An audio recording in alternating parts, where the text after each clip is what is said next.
Welcome to the Creepy Metal Podcast. Hey everybody, welcome to the Creepy Metal Podcast. I'm Will, and this is Sheree. Hi. Hey everybody, we are here doing episode 27, I believe, of the Creepy Metal Podcast. Miss Sheree's filling in for Steph, who may or may not be coming back. Don't know. We'll figure it out. Another day in paradise in Pismo Beach. Yep, we're rocking it out here today. How is your week going, Miss Sheree? What's been happening? Oh my. Just keeping busy, jumping through hoops to get a real job. Right. Yeah, she was working for a friend of ours named Pirate Bob. No. Pirate Bob. Mervert. No. No. Yeah, so you may be wondering what a mervert is. Sheree has quite a eclectic Resume, That's social life. Yeah. And you guys have never heard me talk about ocean stuff here. It's just like mostly paranormal, creepy things, or we hear about rock and metal news. But there is like a whole subculture, guys, in Radioland of mermaids and merwomen and merfolk. Sirens. Silkies. Silky. We're going to talk about merfolk, mermen, merwomen. Just went to MerCon up in Sacramento in May. That was a hoot. And the dive bar, Sacramento. If you want to see live mermaids, I do. It's surreal. It's so awesome. They have a giant tank. It's got real fish in it and everything. That is mermaids. Awesome. It's very cool. It's a great show. Wow. And how long has that been going on up there in this is years. Sacramento, right? Yeah, years. I can't tell you exactly when they started, but it's pre-COVID. The bar's been there. Of course, they had to shut down like everybody else, but they've been doing shows on a regular basis. Now, these merfolk, are they caught fresh from the ocean, or how does that work? Well, there's the folklore, and then there's the present day stuff. Give me the present day. Present day, it's kind of like anime, where like I do birthday parties with children, and I have my birthday party costume that's not as seductive as my other when I model or do underwater modeling. And oh yeah, I've seen her pics, guys. Pretty hot. Some people do commercials. They're in movies. There was a series called The Siren, which I got really obsessed with a few years back.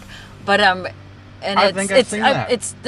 There's mermaids that are like Ariel from Disneyland, and then there's the sirens that are a little bit more dark. Wow. And seductive. Wow. I'm definitely not from Disneyland. Yeah, I can see that. Yep. Nope. Sheree is definitely the adult version. Yep. Yeah, well, that is great. Yeah, I would love to see that. And I'm glad, merfolk aren't fished like they used to be with Pirate Bob back in the day. That's awesome. Arr, gah. No, Pirate Bob. Oh my goodness. So my week's been going okay. What have you been up to? Little birdie told me it was your birthday. Yeah, it is my birthday, guys. I am 21. Again? Yep. Wow. Yep. And it's a supermoon tonight. Mm-hmm. So do something super. I mean, it's supposed to be big, like almost an eclipse type moon. I want to see it like right when it starts to hit the horizon, because that's when it's going to be in its most amazing state. And then last night it was already a little bit lit where I couldn't sleep. So it does mess with people's energy and animals. And I hear emergency wards get a little crazy on a full moon. Psych wards go a little cray. Yeah. But I'm keeping it real. Will you get some pictures tonight? I'll try. It's not always easy to get a good picture of the moon with like a cell phone, but I do have a real camera. Mm-hmm. So I'll try my best. Guys, if we're able to get some pictures, hopefully we can have those attached to this podcast. You guys know where to find us. The creepymetalpodcast.com. on all the socials and on our YouTube channel. So if we're able to get some, well, if Sheree is able to get some good photos, we'll go ahead and post those on here and you guys can check those out. And we are in California. I know you guys are listening from all over, so thank you so much. Yeah, it is actually my birthday. Week's going great. Let's see. Just writing new music, getting stuff ready for some record stuff, getting new t-shirts made. We'll put up a link up for that. Hopefully that'll be done here in another week or so. Yeah, so just having a great time. Got practice today, so we'll be in Van Nuys here in just a little bit, doing that whole bit. And you're gonna have merch soon. Gonna have merch soon. That's right. Yep. And so then mostly just t-shirts, bikinis. Bikinis. Oh, yeah. Okay, for the girl rocker. Yeah, because Sheree was asking about bikinis, and was I? I'm just kidding. No, yes. Hey, I have my tail. I just need the top, babe. You got a nice tail too. Anyhow, so yeah, no, not bikinis. No, I think we are, but that's a whole other purchase. So you guys will be seeing that here, but yeah, mostly t-shirts, sweatshirts, that type of stuff. And then if you guys are into the naughty, yes, stuff will be making some bikinis. So yeah, be on the lookout, guys. And that's about it. That's what's really happening with me. Not too much. What do we got for rock news this week? Oh, did you hear the Van Halen, Alex? Eddie Van Halen died. He wrote a book about him and his brother. It's called Brothers, and he's going to be doing signing tours. Is that right? And I had that information a minute ago. I believe it was in Culver City, well, there's right? one coming up in Culver City. There's one in New York and Jersey.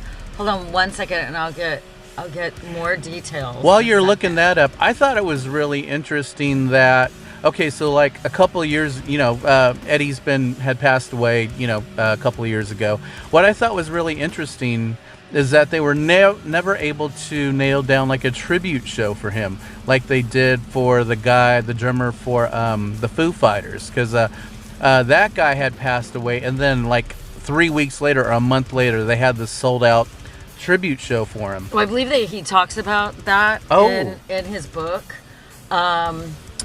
And something about how David Lee Roth didn't want to sign off on a tribute show. Well, he's been a real pain in their side for quite a while. Oh my God, yeah. They've had their stuff happen.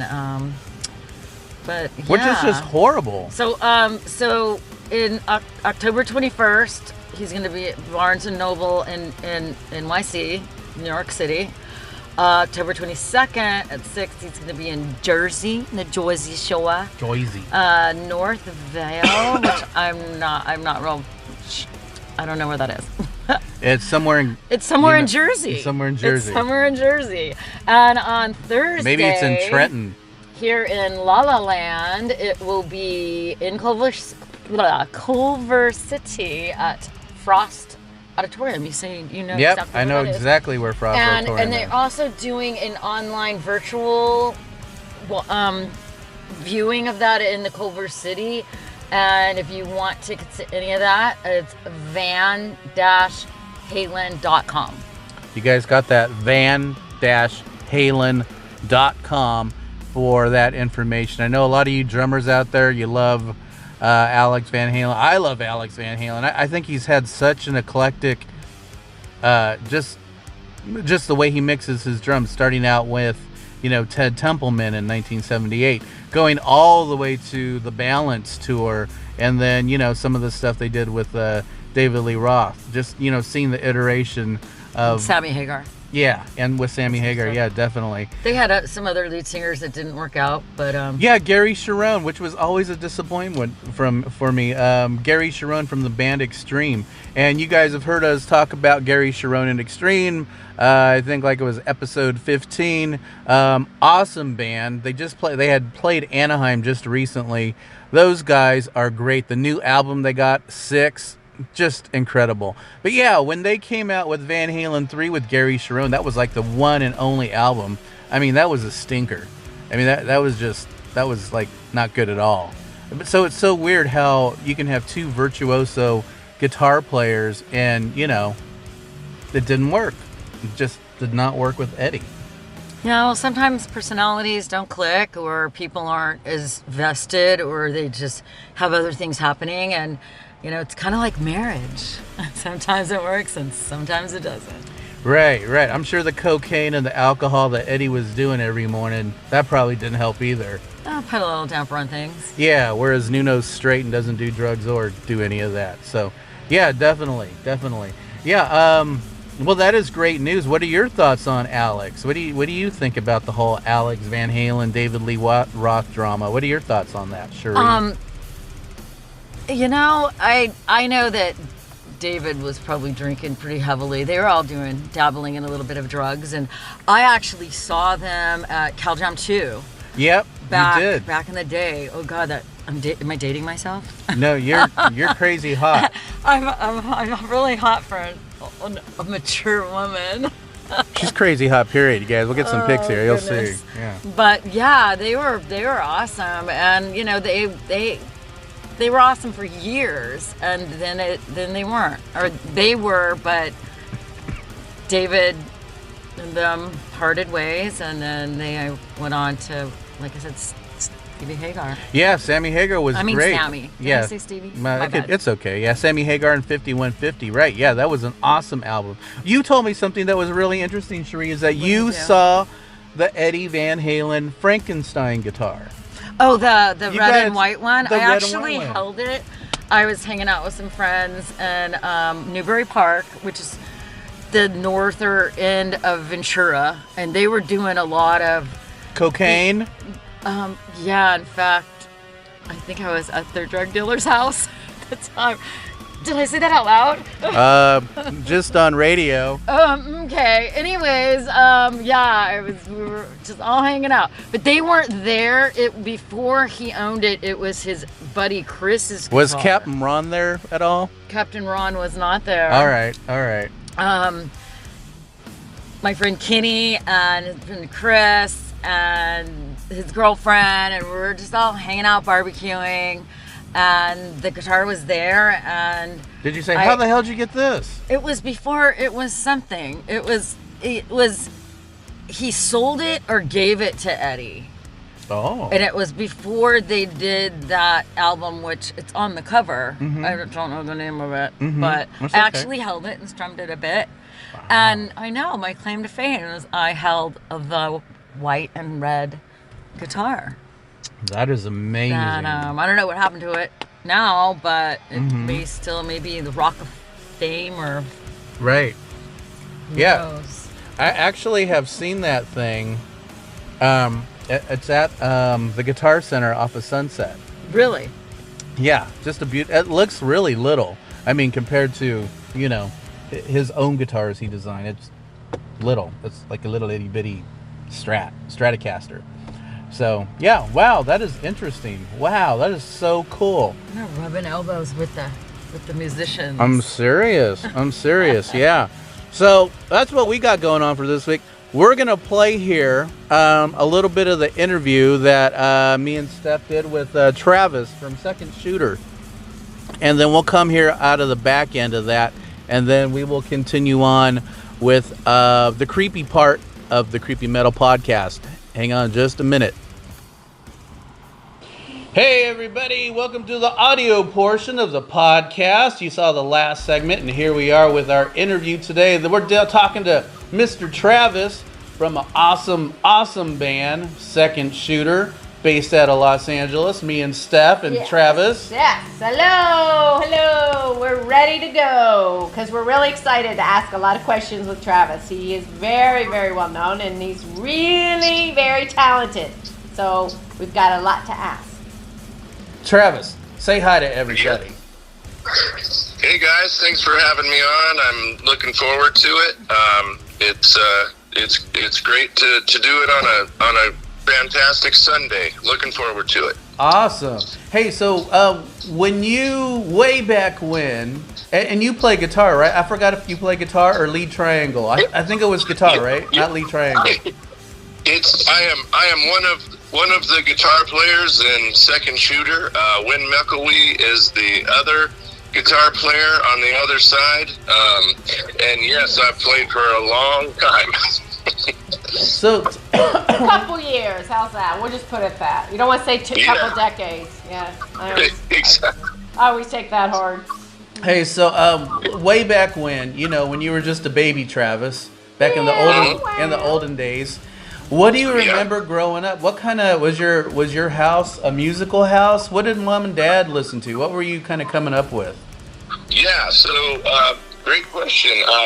My parents were very into music. Music was all over my house, and it was a lot of different genres. So my dad, who also plays drums in a country band, he was full on country, like old school country. I love that shit, man. You mean like Johnny Cash and Waylon and Johnny Cash, Waylon. Yeah, all of those. If you were on Hee Haw, my dad was listening to you. I love Hee Haw. I remember that shit. I'd have to watch it on Saturday nights. Yes. It was. You had Minnie Pearl. You had Minnie Pearl. You had all of the great guitar players, all the great musicians on that. So my dad was all country music, and my mom, she preferred country, but she listened to a lot of the disco and funk, which really interests me. Ow, Saturday night. Exactly. So that's kind of where I started getting into the funk and that kind of stuff. So you got into funk too? I got into funk, man. Dude, I love funk. I love Parliament. It was awesome. Yeah, Parliament. Billy Preston. Gotta love Billy Preston. Commodores. Oh my God, Brick House. Oh yeah, all that stuff. Yeah. Loved it. So it was a musical environment, and even better than all of that, I had a lot of access to different music, but they were very supportive. And I know that some of the stuff that I was doing could not have sounded good. They were super cool. They were just super cool with it, and they always would say, "Oh my gosh, it's really sounding good in here, son," that kind of thing. So a lot of support. Oh, that's great. That really helps.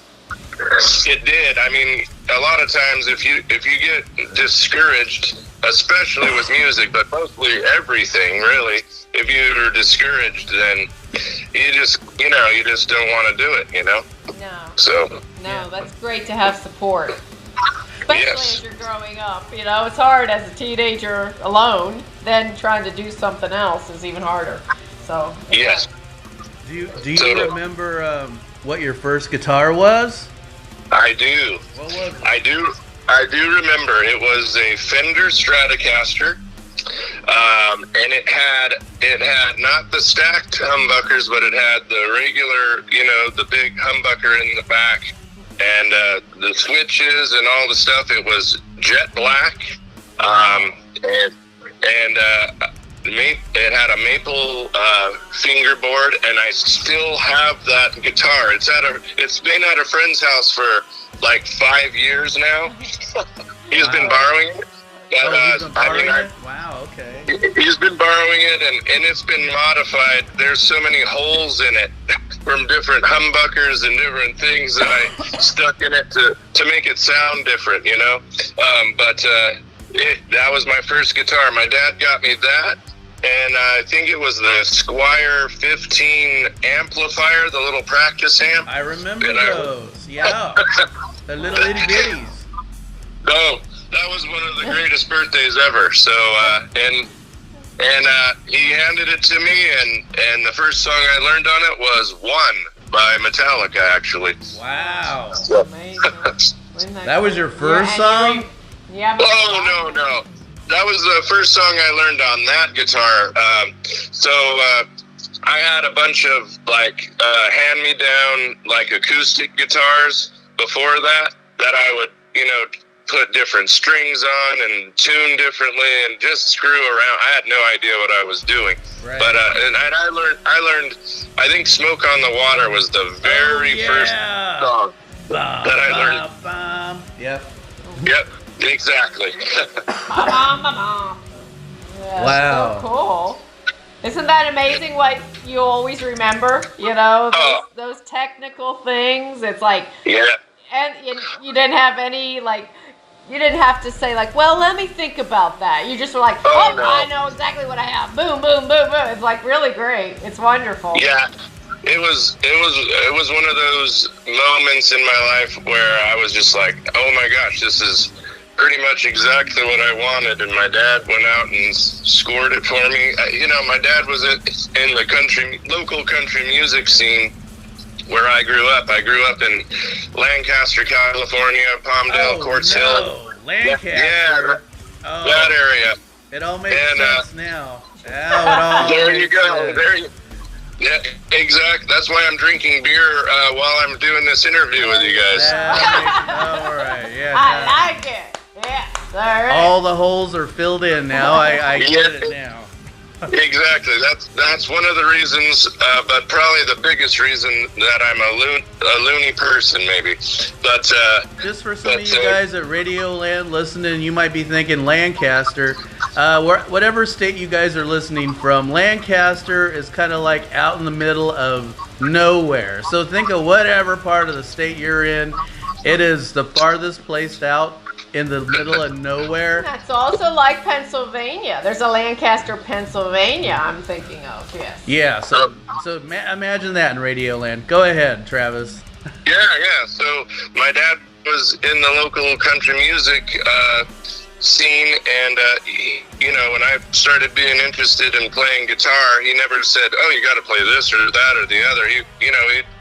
Anything I could play, but he just started talking to the guys he played with, who were old timers, and he's also, "What's the best guitar for my son? He's learning, blah blah blah."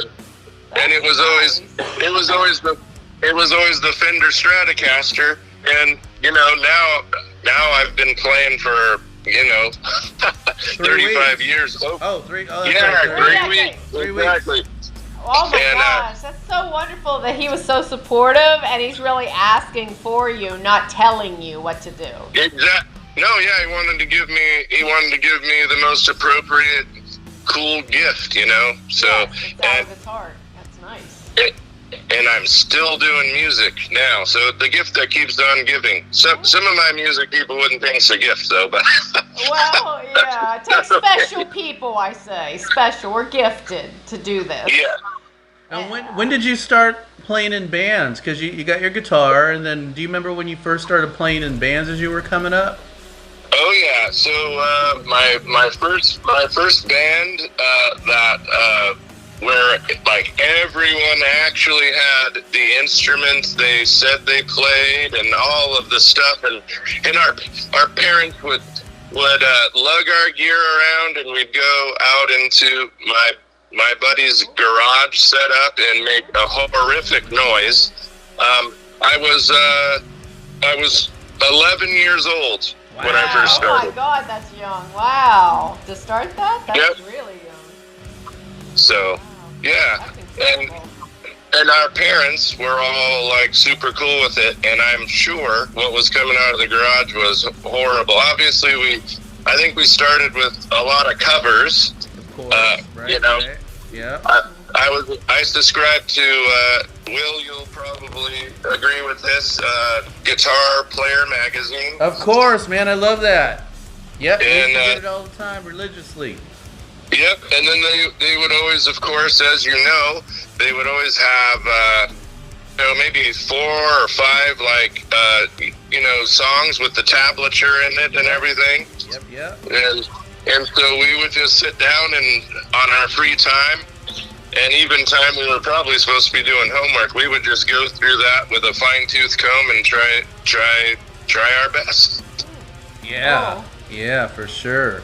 So, like, when did I know you were in several bands, right? And then you're in Second Shooter. And when did tell me how Second Shooter evolved. Was that like you guys just all hooked up one day, or were you guys all in jail and got out on the same day? Like, hey, you know what? Let's go get something to eat. Start a band, bro. I mean, how did that happen? Yeah, Dude. It's an interesting story on that, actually. So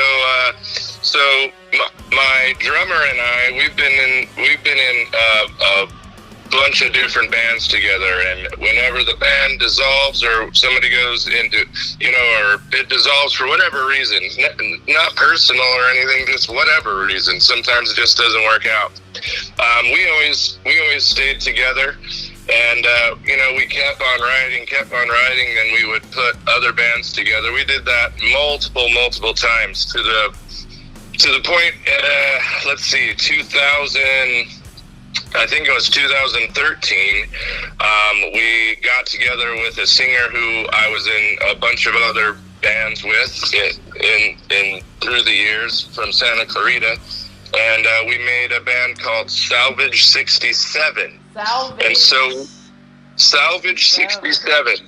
That's so cool. we did that band for quite a while, a few years, and we started doing a lot of cool things with that band. We started playing the Strip, and as you guys know, the Strip is much different than it was in the 90s and the 80s and all of that stuff. But we started playing with a lot of bands like Head PE.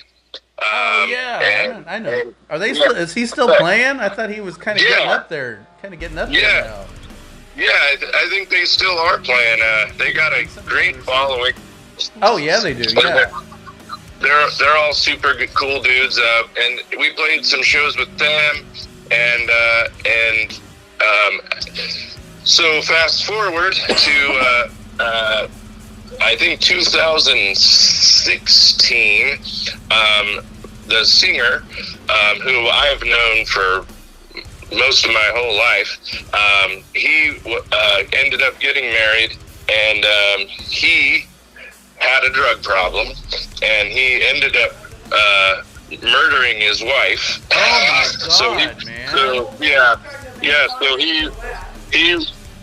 he went to jail, what he deserved, and so my drummer and I were back to square one. Wow. And murder will do that.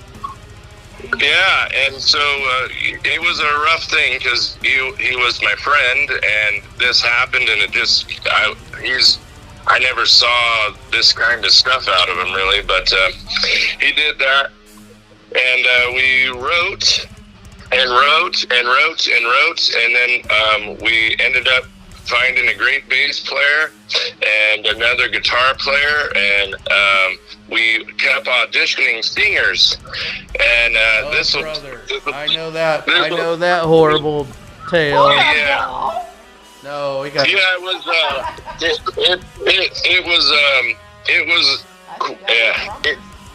It took a long time. And brother, next thing you know, they're all crazy. The singers and drummers can be difficult. A handful. Yes. Be normal. True. I'm noticing that about myself.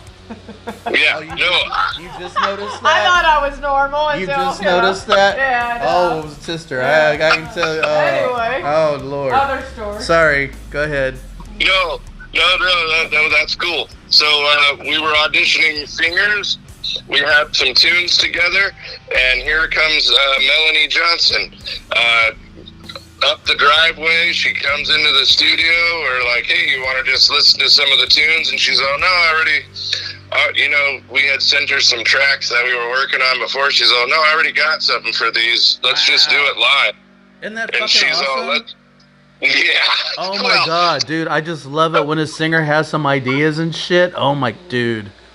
And she was just down, and when she started growling and doing her thing, I looked at Jim halfway through, and I'm like she had never been in a band, so like she was green.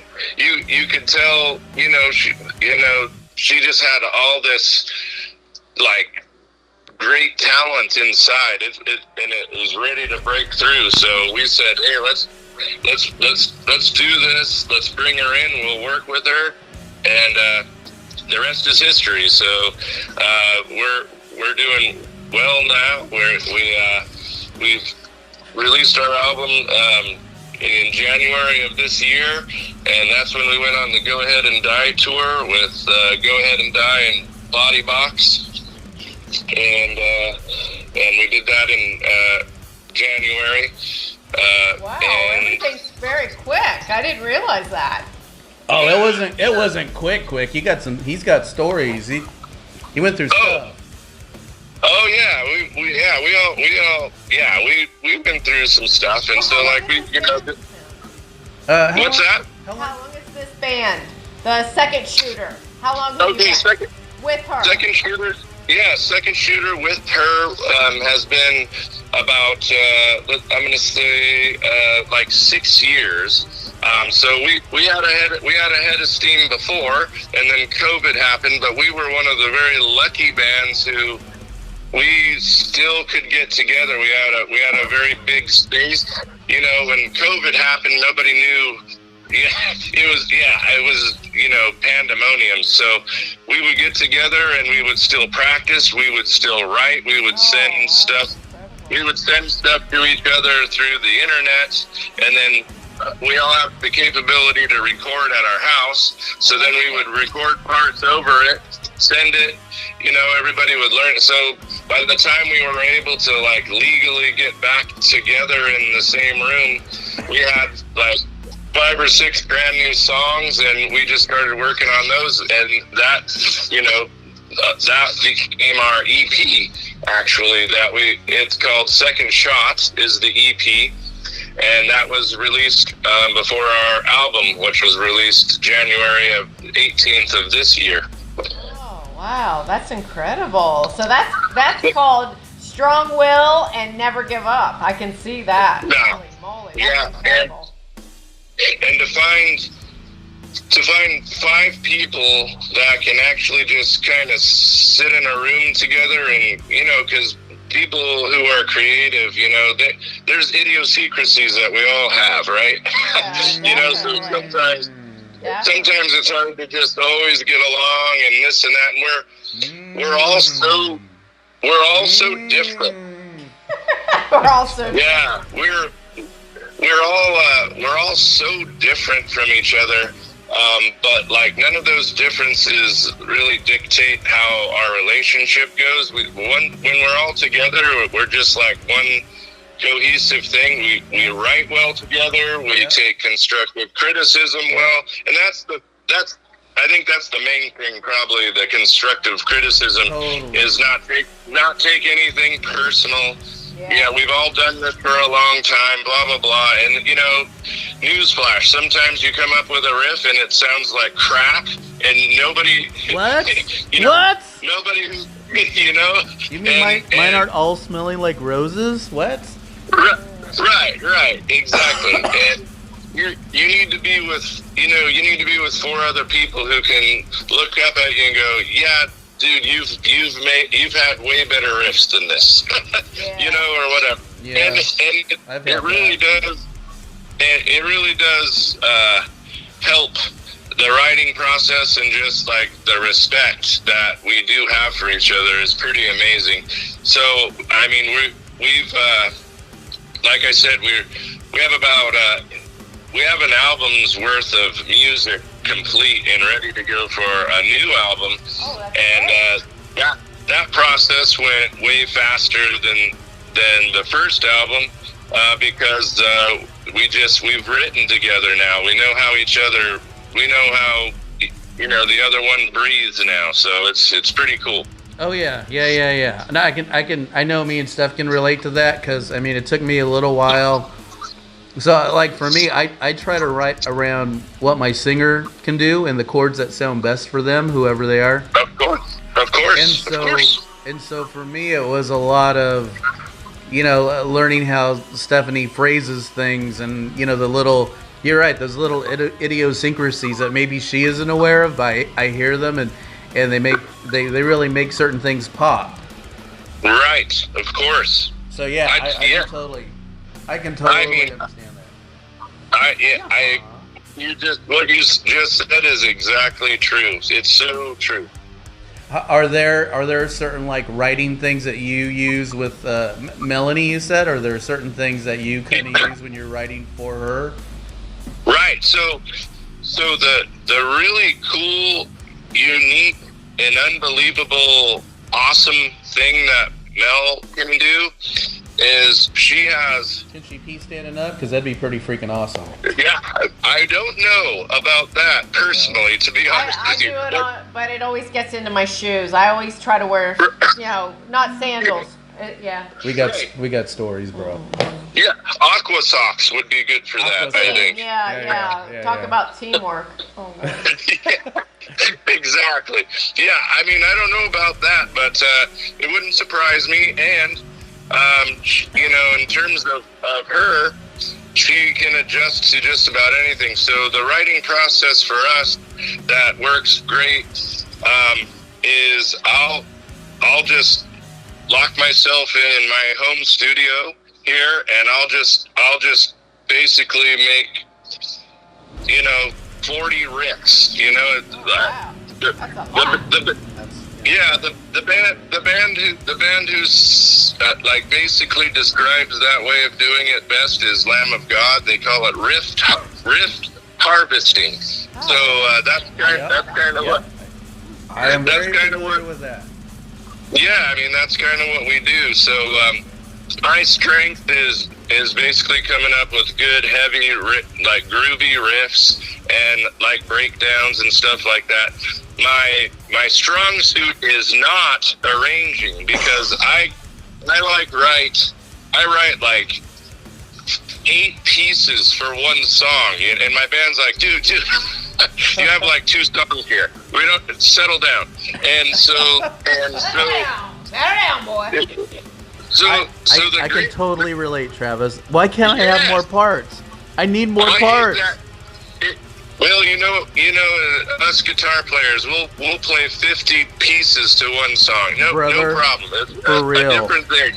And I got a question for all guitar players out there. Why doesn't my amp go to 11?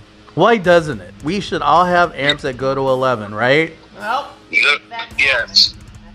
I'm not making 10 a little louder. I'm not doing it.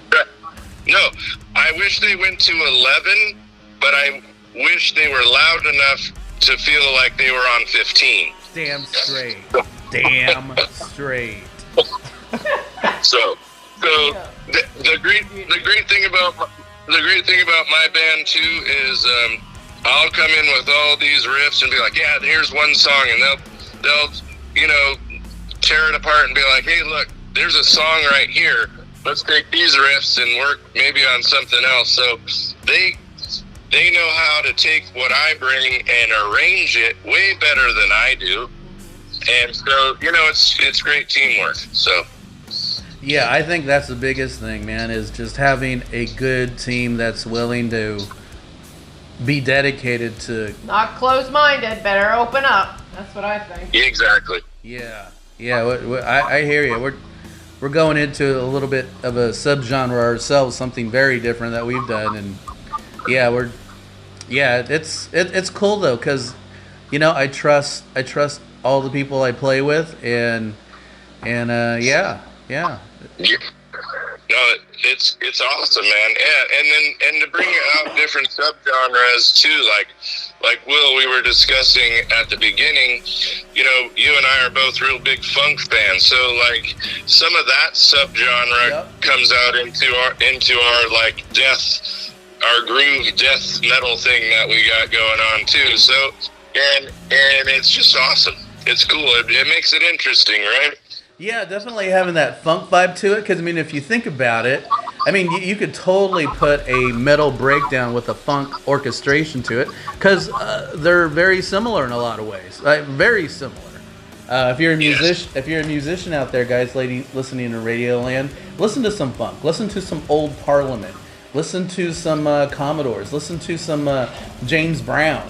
Listen to that old stuff, and you'll get the idea. And then switch to Lamb of God, or then switch to whatever popular band, you'll see. Listen to those breakdowns, and you will start to see that they're very closely related, close cousins. Yeah, listen to the Isley Brothers, and then listen to some Primus. Oh, hell yeah.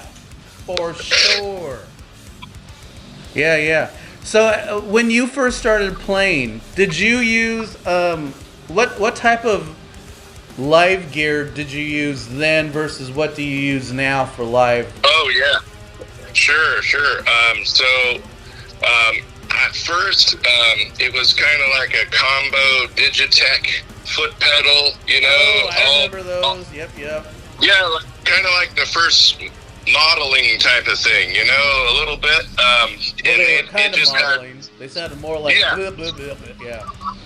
Exactly, but it always have been like not particularly a solid state guy. I do a lot of my whole life. I've done Mesa stuff, Okay. so I love the tubes because I love just the beef that it has over solid state. I mean, both solid state and tubes are great now, and there's all this modeling stuff you can do. So everything, there's so much stuff. It's a big rabbit hole you can go down. But I had a big Digitech like foot pedal that had a little wah thing on the side too. You could, yeah, exactly. And I had that. To listen to. Yeah, I had. Oh, you mean the Digitech whammy? Yeah. So, I have the Digitech whammy. I use that for our stuff. I love that thing. And there's like, I don't know, 200 different sounds. You got delays, you got reverb, I mean, you can set it for anything, you know. So that's kind of the stuff that I used then, and so now I use mostly I have a Mesa triple rectifier. I use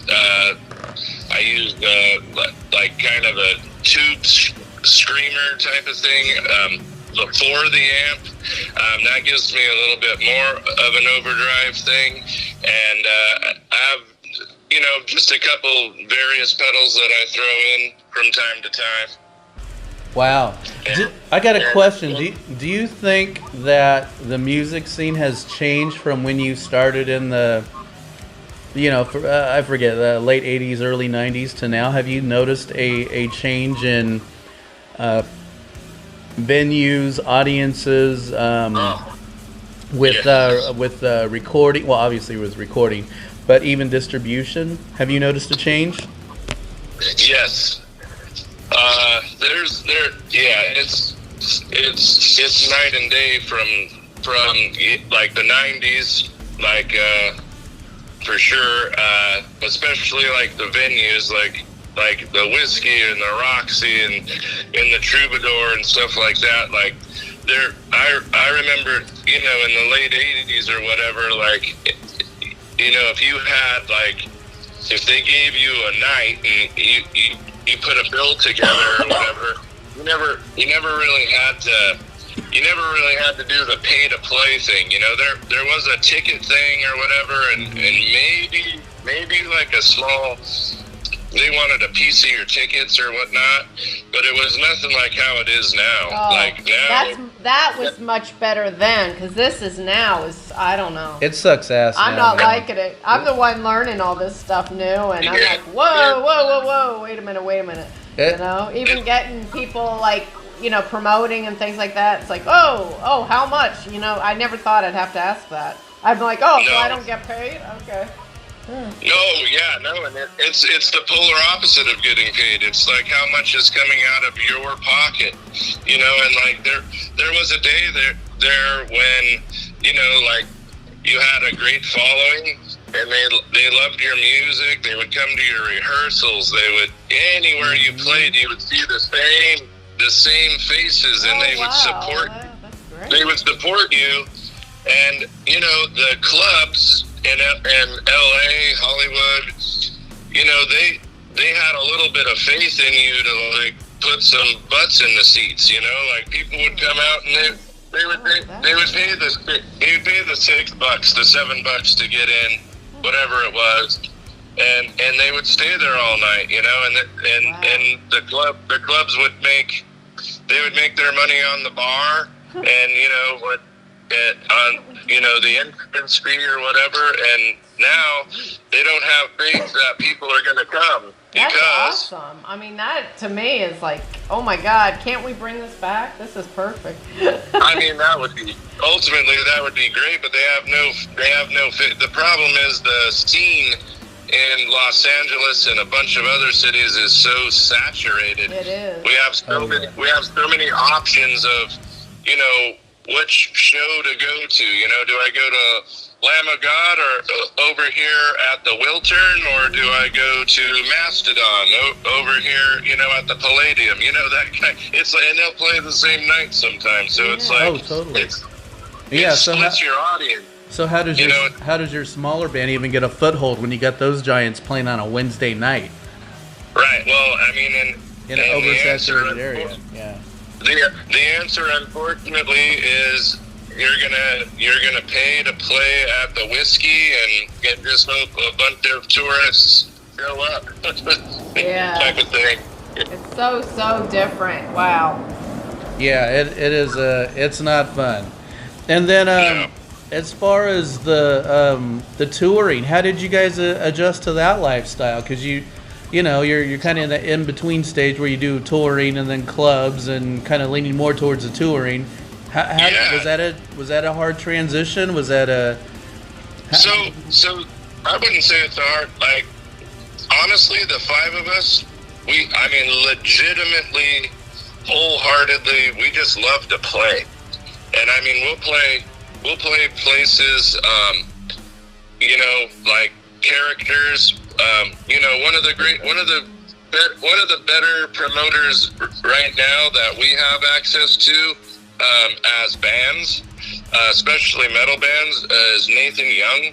Oh, shout out to Nathan. We know Nathan. Yep. We all know Nathan. Yep. Yeah, Youngblood Productions. You know, they actually make it possible for metal bands to get in and, like, you know, get some gigs in, you know, and we've done a lot of shows with him, and every single one has been, he can't be more professional. He's a great guy. We love him.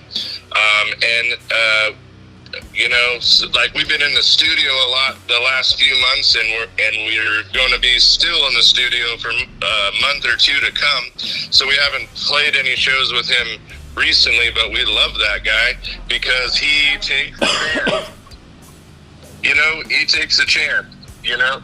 Yeah, so, I think the last show that we were thinking about doing with you guys was over at that Characters in August or something like that. Yeah, we love playing places like Characters, or there's a place in Corona too, Rockefeller's, that he does. Yeah, we've done Rockefeller's several times. Yep.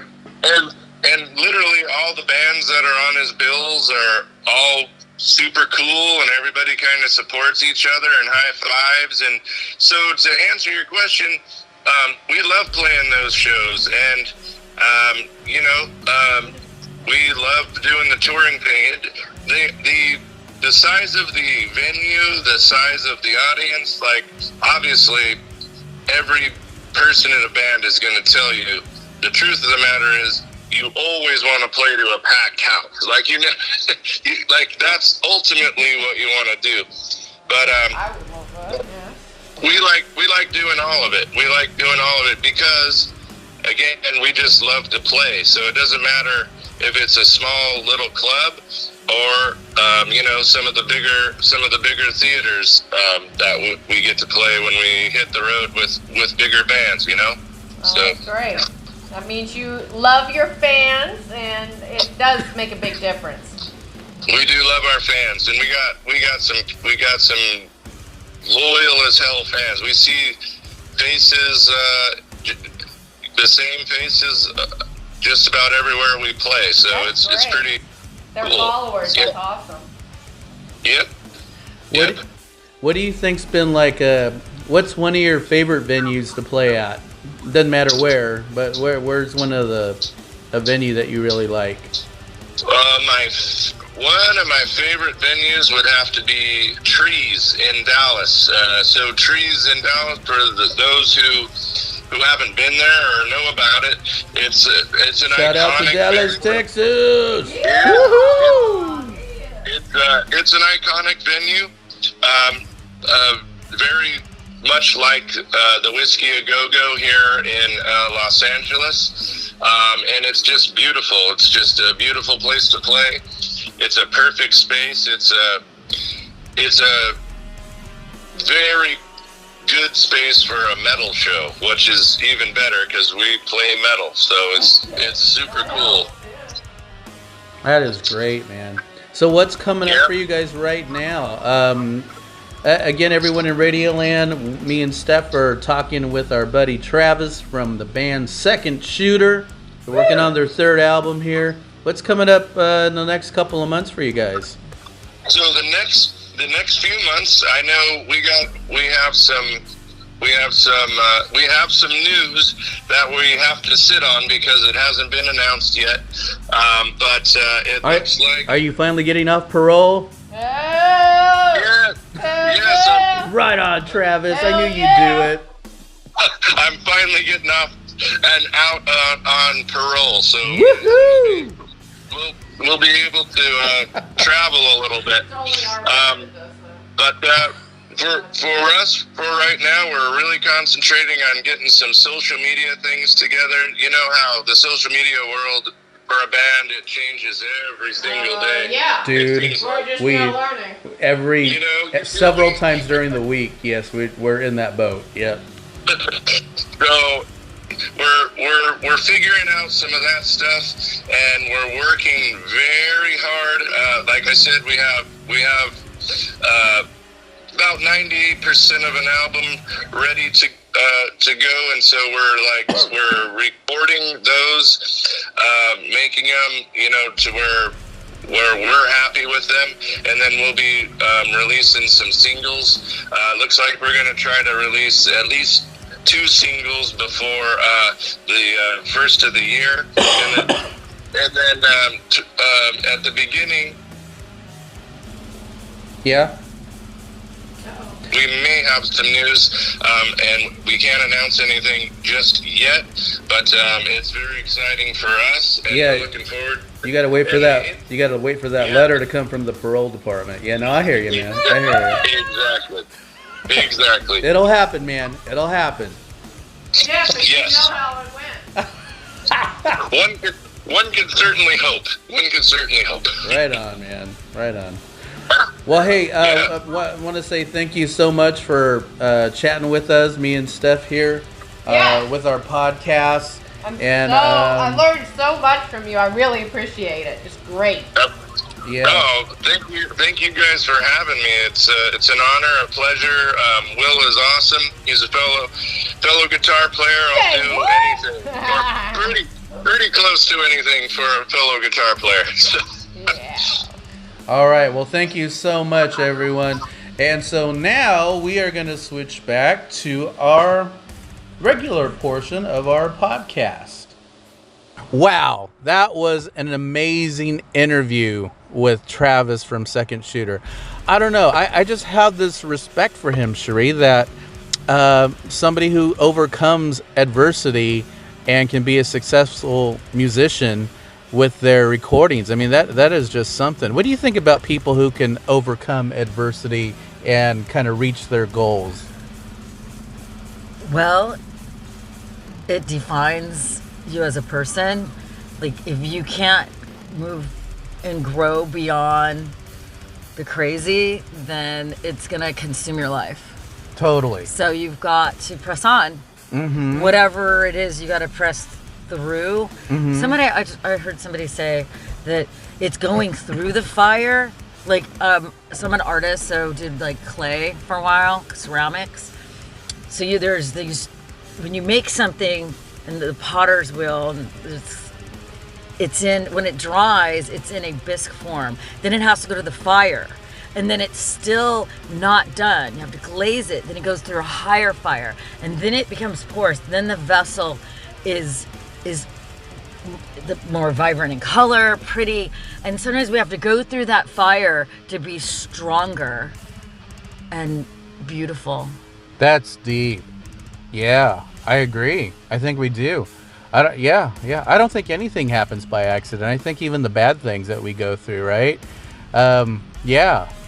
It's not fun, No, it's not fun at all. but it builds character. Somebody said something about it being strong. You don't know how strong you are until you really have to be strong. Yeah.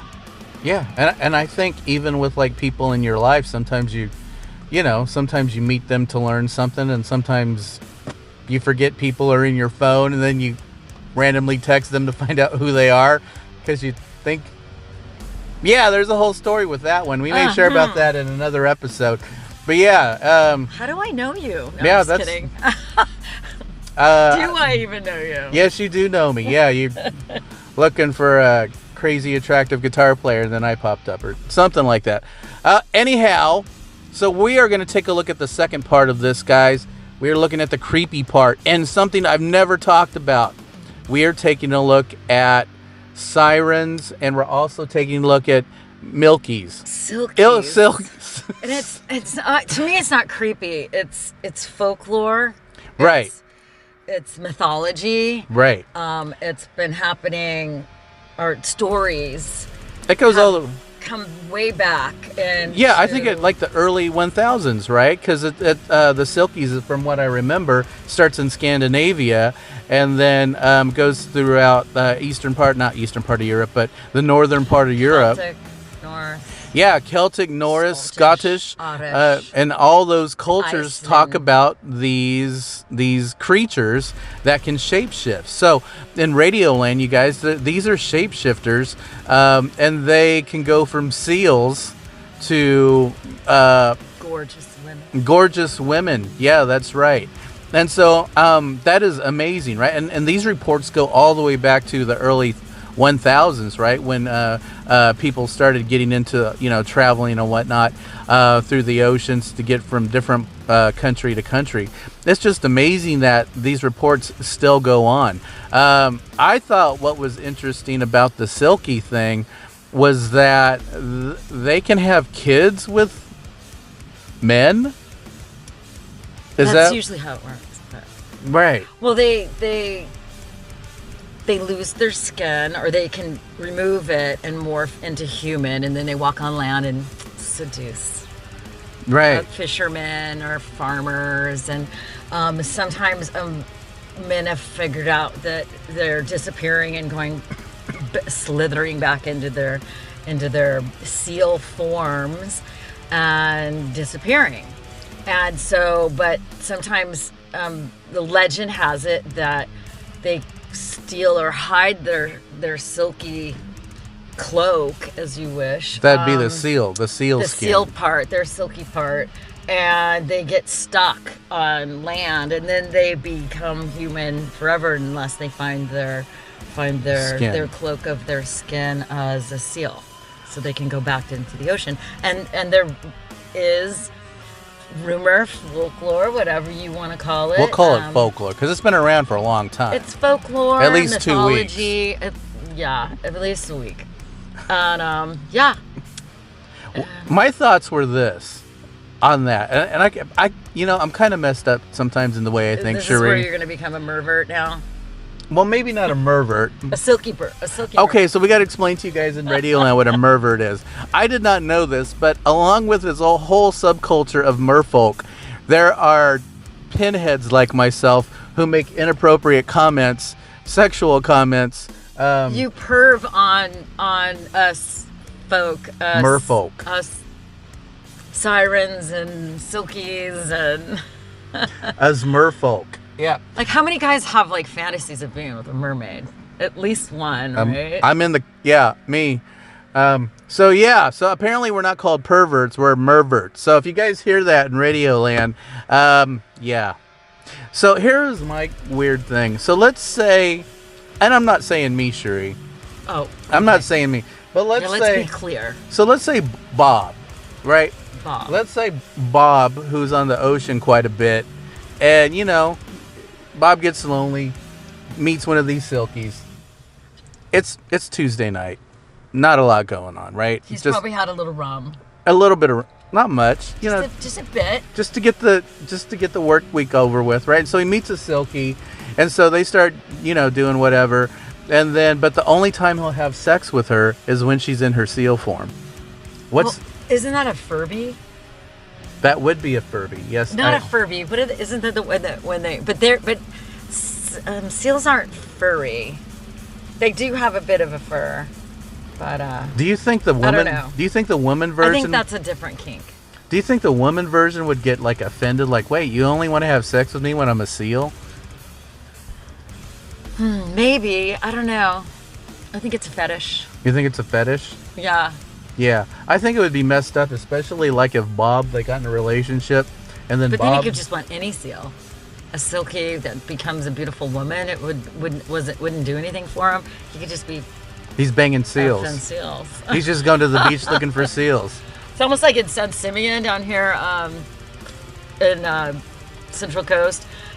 We have a big area where the sea lions come and mate and have babies.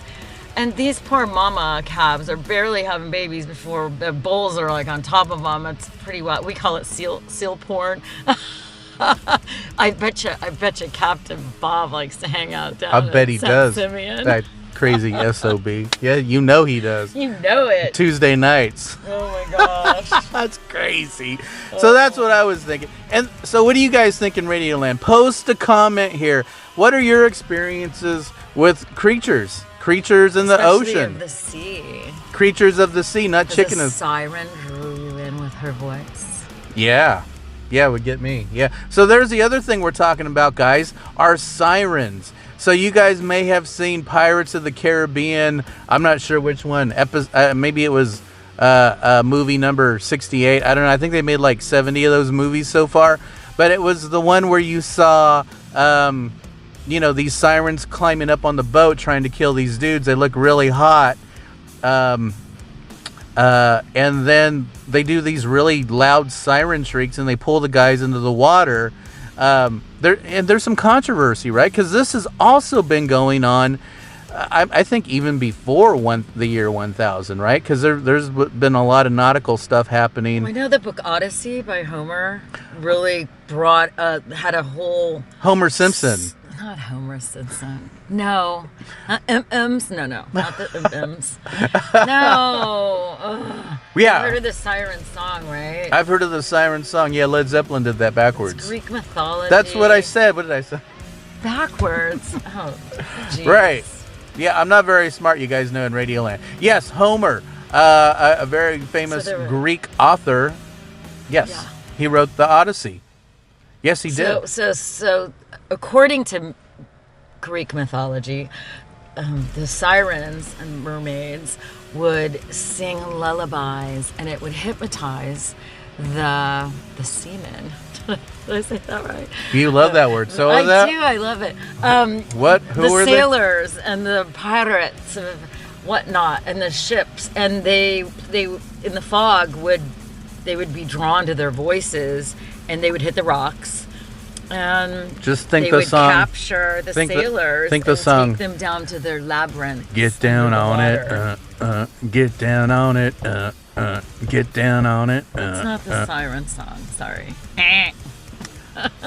That's what I was thinking of, the siren song. The Commodores were pretty popular back even then. Actually, I have a really cool siren song. I'll have to How's it go? I'll have to send it to you. We might add that on, you guys. We might add that on. Because it's really beautiful, but yet kind of creepy too. Like, you can hear the foghorns, you can hear the waves, and then this amazing voice luring you into the opens. Wow. Wow, that is crazy. And then it doesn't sound like the Commodores? No. No Lionel Richie? No? No. Okay. No. Well, that is amazing, guys. So, I don't know. What are you guys' thoughts? Have you guys seen anything? Have you seen anything in the ocean? Have you seen anything, that makes you kind of wonder, like, how did that happen? Something I've never shared with you guys in Radioland. I have a friend who did fishing trolleys in Alaska up by the Bering Sea, and he swears he saw a person in the ocean swimming. I don't know. I asked Sheree about it. She wouldn't give me a straight answer. Something about being in the Bering Sea, but wouldn't say what she was doing there. Not that week. Not Maybe that week. Catalina, but- Have you seen anything weird like that? Well, I was living on a boat part-time, and the whale season, and I always make tea or coffee with a hot pot, and it whistles really loud. And Does it sound like get down on No, it? it was like, get down on it, dude. like really high pitch. Wow. And there was some whales in the vicinity, and I called out to them, and they came right up to the boat. What? Yeah. Wow. So I thought that was pretty cool. That's. I got a video of them. You got video of that? I do. It scared the bejesus out of me because I've been on a 40-foot boat, and there were 2 or 3 of them, a little baby one and probably a mama and daddy, because they stay in little pods. These were, I think they were gray humpbacks. Mm-hmm. Right. And they're not as huge as like the killer whales, but they were probably 60 foot, 50, 60. They were bigger than a boat. Wow. They circled around, then they went under, and then they went around, and then they just kind of disappeared and went off Wow. to do their little thing to look for fishing pods. That is crazy. But it was I was by myself, so it was pretty surreal. And You weren't on magic mushrooms or? no, it was in the morning. I was just doing my coffee. I wasn't even on caffeine yet. Oh, okay. No, I was totally sober. I told you I have video. Yeah. We might attach some of that, you guys. Send some of the video. I did say a couple of bad words because I was like a little nervous. That's the closest cuss? Hey, No. I cuss like a sailor. I told Yeah, you. she does. I can't help it. I But it's grew up cute with and charming. contractors and sailors, so and pirates. Pirate Bob Pirates. on Tuesday nights. Not on Pirate Bob. No. no. Sorry, I don't do. No Bob. more Pirate Bobs. No Bob. No Pirate Bobs. We swore it. Never again. So that is what Pirate Ron, maybe. Yeah, Captain Ron, Pirate Ron. Yeah, Captain Ron's cool. As long as you get that eye patch on the right eye. I know, right? Awesome movie with Kurt Russell. You guys, if you haven't seen Captain Ron, do yourself a favor, watch it. It's probably on YouTube now for free, since it's was made in 1987 or something like that. Oh my gosh, we have to watch commercials unless you pay for a subscription. Pretty much. Yeah. So that's what we got for today, you guys. Hope you guys liked this interview. Before we go, is there anything that you'd like to say to the crowd before we sign off today? Well, any words of encouragement for the go for a walk on the beach, go kayaking, go, and do a whale watching thing. Here in Avila Beach in Moore Bay, they do whale watching. It's a lot of fun. There's been some great whites, and of course otters, dolphins, and the ocean is my playground. Watch out for them damn seals, though, because you never know what the heck's going to happen. Might have a silkie. Yeah, it just gets drama, Little man. mermaid. She gets all crazy and clingy and stuff. Here, rub my belly. I don't think so. That's like Wednesday night. Screw that. I got stuff to do. Wow. All right. Wait a minute. I thought Yes. that was you that wanted me to rub your belly. Yeah, that's probably true too. Yep. So that's awesome. I thank you so much for filling in today. Let's see what happens with this, and then let's see. For me, you guys, my message to you guys: just love one another, forgive, love. Life's really short, you guys. Be kind to each other, and just have an awesome week, you guys. You guys all deserve it. If someone doesn't tell you you're special, you are special, and just don't give up. And press on through the fire. Press on through the fire, and watch out for them damn seals. All right, everybody. We'll see you later. Say bye. Bye.